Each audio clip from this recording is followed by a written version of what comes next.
Lu kebayang gak sih, lu jadi orang paling ganteng di sekolah, disukai banyak orang, tapi endingnya ya lu kehilangan itu semua. Sempet jualan es krim sampai akhirnya lu ngurus bocil-bocil. Just trust me, you'll be fine. Ya, itu adalah Steve Harrington. Salah satu karakter yang paling disukai di Stranger Things sama banyak orang. Mungkin dari karakter yang paling gua nggak suka awalnya, sampai akhirnya gua seneng lihat dia karena karakternya. Langsung aja kita bedah karakter dia dan apa yang bisa kita jadikan pedoman untuk hidup kita. Langsung let's go. Seorang raja yang kehilangan mahkotanya. Mungkin itu kata yang tepat untuk mencerminkan Steve Harrington. Awalnya di sekolah dipuja-puja, tampan, dia bisa dapetin semuanya. Kayak remaja-remaja, lu bayangin gak di SMA? Semua cewek mendekat ke lu jadi pusat perhatian. Bisa lu lihat sendiri di season 1. Mobil keren, punya mobil, tampan, wah udah. Sampai akhirnya dia bisa deketin cewek namanya Nancy. Tahu sendiri, Nancy Wheeler. Tapi apakah ini menjadi lingkaran setan? Apakah itu menjadi bubble? Lingkungan lu set atau enggak? Kita nggak tahu. Karena dia cuma hidup dari pujian orang, dari pengakuan orang. Dan apakah itu menjadi hal yang ringkih? Tentu saja sangat ringkih. Ketika lu hidup dari pengakuan orang, ketampanan, lu jadinya tuh hidup dalam ego. Apakah sangat berbahaya ketika hidup dalam ego? Tentu saja. Tapi apakah dia sebenarnya orang yang jahat? Enggak. Dia cuma anak muda yang mungkin punya ego yang tinggi aja pada masanya. Sama, kita juga pasti pernah mengalami seperti itu. Menjadi anak muda yang punya ego. Mungkin egonya baru patah ketika dia ya udah-udahan sama Nancy. Dia padahal udah ngasih yang terbaik, dia ganteng, tapi kenapa dia nggak bisa ngambil hati Nancy? What's wrong man, what's wrong? Dan ketika dia masuk upside down, ternyata dia baru ngerasain ketampanannya dia di SMA. Itu tuh ternyata tidak ada artinya ketika lu masuk upside down. Ketika ada masalah Stranger Things ini, semua tidak ada artinya. Ternyata rambut keren itu nggak bisa ngalahin Demogorgon. Ternyata gue punya popularitas itu nggak ada apa-apanya ketika gue udah masuk ke dunia sebenarnya. Dari sini fisik dan mentalnya tuh down bro. Ya mungkin di season 2 dia baru ngedapetin, wah damn bro, I'm down. Season 2 itu ya. Disinilah baru titik perubahan dirinya ketika dia mulai mengakui kesalahannya. Gue harus berubah diri. Apa yang bisa kita pelajari dari season 2? Laki-laki baru hidup ketika egonya udah dimatikan. Itu baru the real man. Ketika ego lu masih tinggi, lu belum tahu dunia.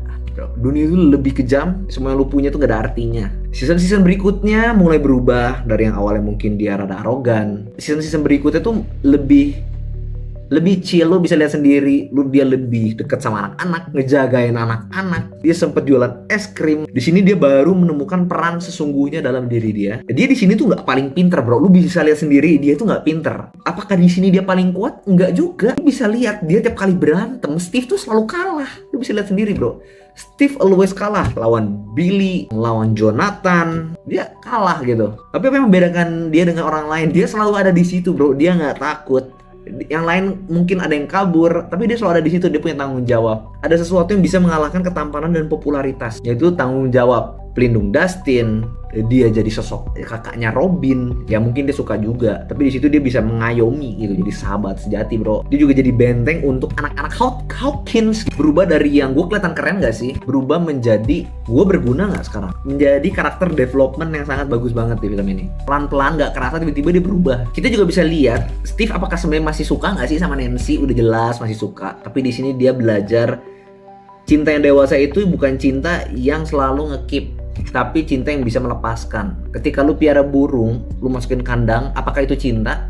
Atau cinta sesungguhnya ketika lu bisa ngebiarin dia bebas. Bahasa bullshitnya anak zaman sekarang, cinta itu tidak selalu harus memiliki gitu. Cinta itu ya ketika lu bisa ngeliat dia bahagia dengan orang lain. Dan itu kata-kata yang biasa dibilang bullshit, emang susah bro. Steve tuh mungkin gak bisa ikut merasakan apa yang Nancy rasakan. Jadi gak klop, perasaannya tuh gak bisa klop. Di sini Steve menjadi karakter yang lu bisa lihat sendiri, karakter yang paling berubah, paling berkorban, selalu berkorban. Dia tuh ya sekarang ending ini selalu berkorban dan paling konsisten. Ada kabarnya juga di season 1 sebenarnya dia mau dibunuh sama sutradaranya, tapi karena dia naikin rating dan popularitasnya akhirnya dipertahankan sampai akhir season. Lu bisa lihat sendiri di akhir season, apakah Steve mendapatkan apa yang dia mau? Soal cinta, soal semuanya? Enggak, dia nggak dapetin itu bro. Itu adalah jalan hidup yang realistis. Hidup itu lucu. Ketika lu ingin lu menjadi kuat, lu nggak akan jadi kuat langsung, tapi hidup akan membentuk lu menjadi kuat. Hidup tidak memberikan lu hadiah, tapi akan membentuk lu. Anjay, bijak boy. 2026 bijak. Dan yang gue suka, dia tidak menjadi villain. Sampai akhir, dia tetap menjadi orang baik. Walaupun dia sering kalah dalam percintaan, dalam pertarungan. Tapi dia tetap memilih menjadi orang baik. Terus apa sih yang bisa dipelajari dari Steve Harrington? Yang pertama, harga diri sejati itu datang dari tanggung jawab, bukan dari validasi teman, validasi orang, pengakuan pasangan, atau bukan dari 1000 orang yang ngasih lu tepuk tangan. Yang kedua, kekuatan itu untuk melindungi, bukan menguasai. Steve bisa menjadi kuat itu bukan karena dia dominan, tapi karena dia selalu ada ketika dia dibutuhkan. Always there, bro. Yang ketiga, bertumbuh itu menyakitkan.